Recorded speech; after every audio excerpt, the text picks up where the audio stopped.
Thank you for tuning into this week's Oregon Minute. This week we are interviewing Village Trustee Randy Glysch.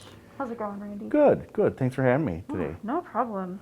So for this segment, because I know this is your second time appearing on the show, I wanted to delve into your, some of your history with philanthropy in the village, and then kind of what's next, because there's been just a lot of changes, as you know. So take us on a walk down memory lane, and just tell us about your Tin Man projects and leading up to the library.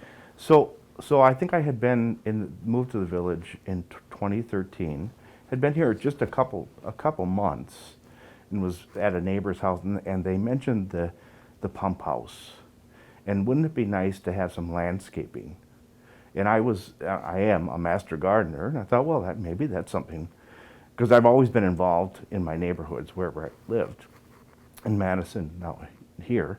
So we kind of just contacted some nurseries, Moyers and Kopke's and the Flower Factory, and they all donated things. So we're just going to do the perimeter of the pump house. Well, I got in the Observer, and then people said, well, why don't we do the whole building? Because it had been tried before and failed a couple times, and really it was just a storage unit. There were flags in there, and it was pretty scary. One time we went in there was a rat in there, and so it actually has two rooms. And the back room, the floor was so, because of the moisture of it being a well, you couldn't really walk. We were afraid people were going to sink, fall down to the basement, and actually the basement has part of the pump is still there. So we ended up doing all of it. And a lot of kind donations. I think the whole restoration cost us maybe $130,000, the inside and the outside. And then, we knew what was coming next. It was the Tin Man. And then we were able to, with the village's help, little money, we raised some more money. We got it, and now I hear about it all the time. With it being lit at night, it's become this iconic thing for the village.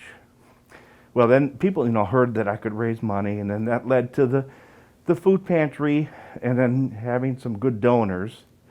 Then the food pantry led to the youth center, and of course now the library. The library obviously is the biggest, $10 million. For us, $4 million. So lucky to be working on that. So even after we finished the fundraising at the end of December, I'm committed to seeing it to the end, because there'll be design phase in 2021, and then start construction, and so it'll be constructed in 2022. Mm-hmm. So I want to make sure that I see it to the end. So there's a lot of things, even the physical money will stop. There's a lot of in-kind things that you can get to help build the library as well. So that'll continue. So I always like to make sure that I finish the project. So I have a couple years, and typically I'll only take on one big project. Mm-hmm. So I don't know what's after that, if there is going to be. I don't know if there'll be anything after that. It's a little tiring. It's not easy to fundraise, but the end, when you get to the end, it's worth it. Yeah, and I noticed evidence of that, because you were the Oregon Community Resource Network chair, right? And then you decided to step down. Yeah. But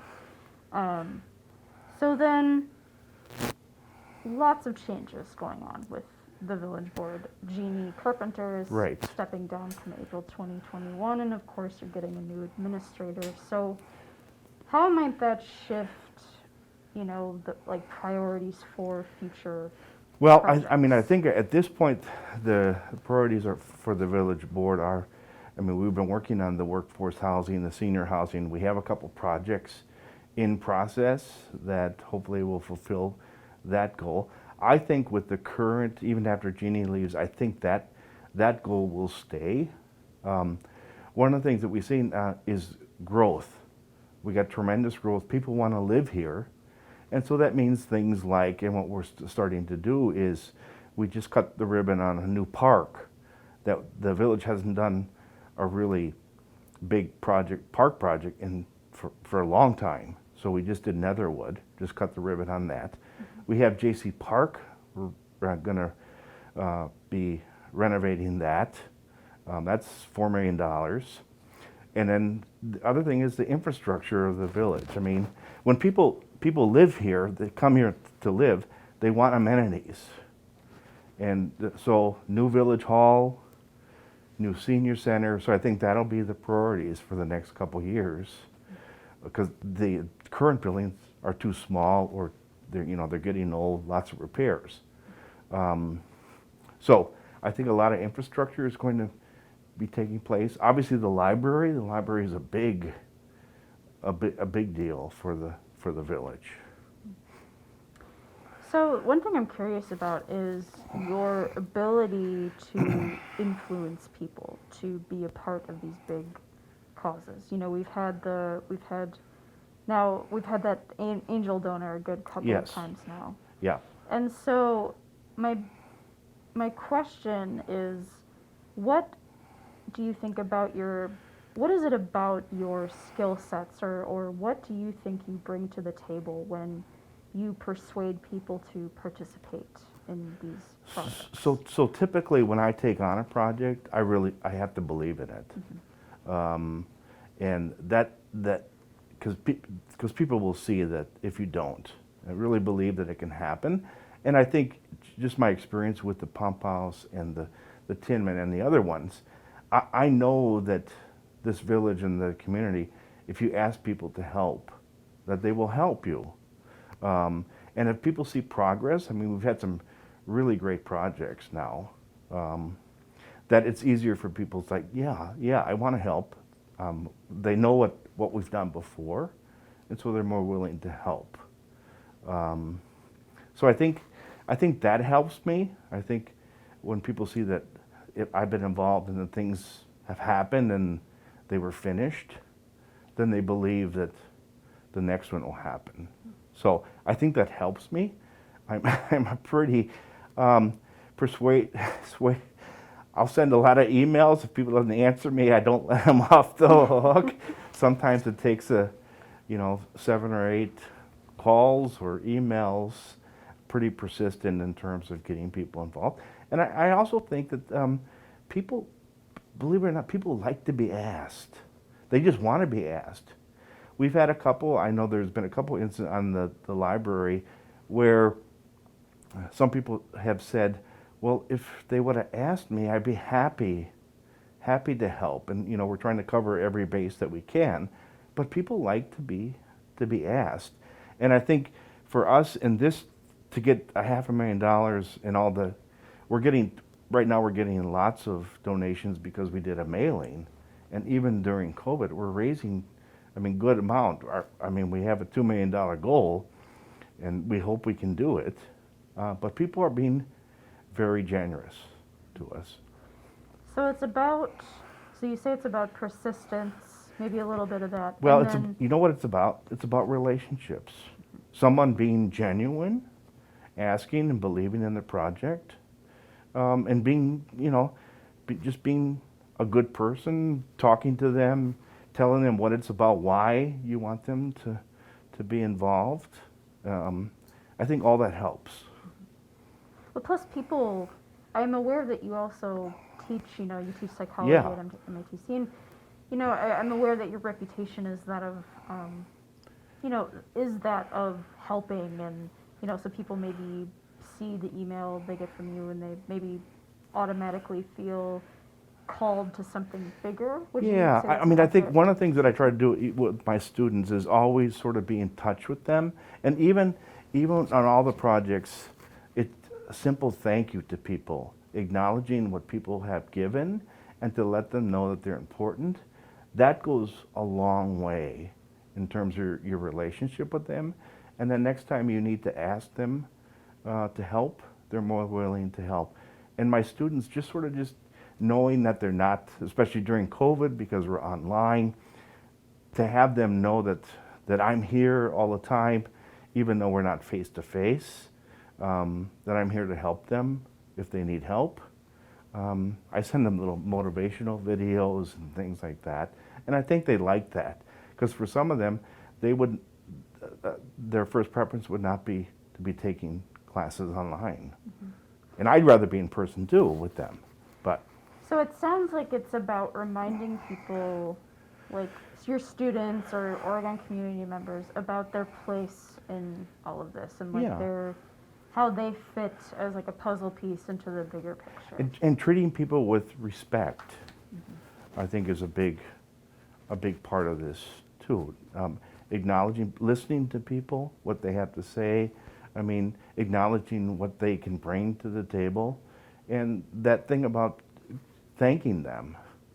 I never forget to send emails, or if I see a presentation somewhere or somebody I think did a really good, I shoot them off an email.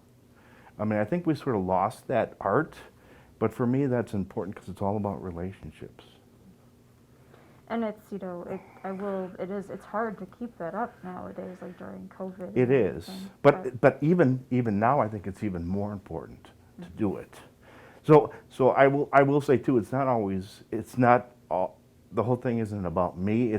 I've been surrounded by really good teams, like the library team and the other teams, and when I started with the pump house and the Tin Man, the village staff and stuff, very supportive, and so I get the credit, but it's been a team effort. They've all been team efforts.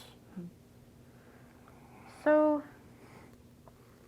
how do you feel about your past philanthropy?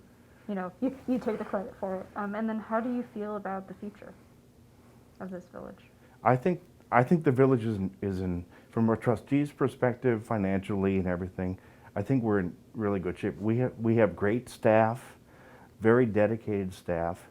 I think the people here, moving here, and the people who are here are wonderful. I think people respect each other here, are willing to help if you ask them. Getting a lot of people, the schools help us, I think, too. People want to live here because of the schools and their kids. They want their kids to get a good education. And I think, you know, even the village trustees, I mean, we're cognizant of the money, of taxpayers' money, and how to spend it, and when it's a good investment, and when we should do that and when we shouldn't. And so, you know, we want to make sure that we're helping everybody in the village as much as possible. Do you have anything else you'd like to add? So I think what you're going to see in the upcoming years, even with Jeannie leaving, we'll see who else, you know, gets on the board. But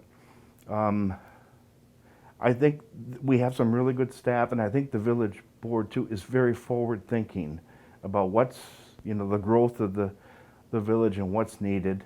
Like the parks is a good example. We need more park space, and so we're constantly looking at that. We bought a piece of property back from the school district between Netherwood and Jefferson Street, and so there's some plans for some more sports fields and maybe some housing that's still up in the air. Even the fire department may need a satellite station at some point. So I think that people are thinking, it's not that we just go to the meetings and that's all we do. I think people are trying to think about the future and what's needed. We're growing. Well, thank you so much for appearing here again. Thank you. You're welcome. Randy. And you know, and I myself, I'm really excited to see how this village is to grow in the next year, 5 years. Okay. So, thank you for tuning in to this week's Oregon Minute. Watch every Thursday at 7 p.m.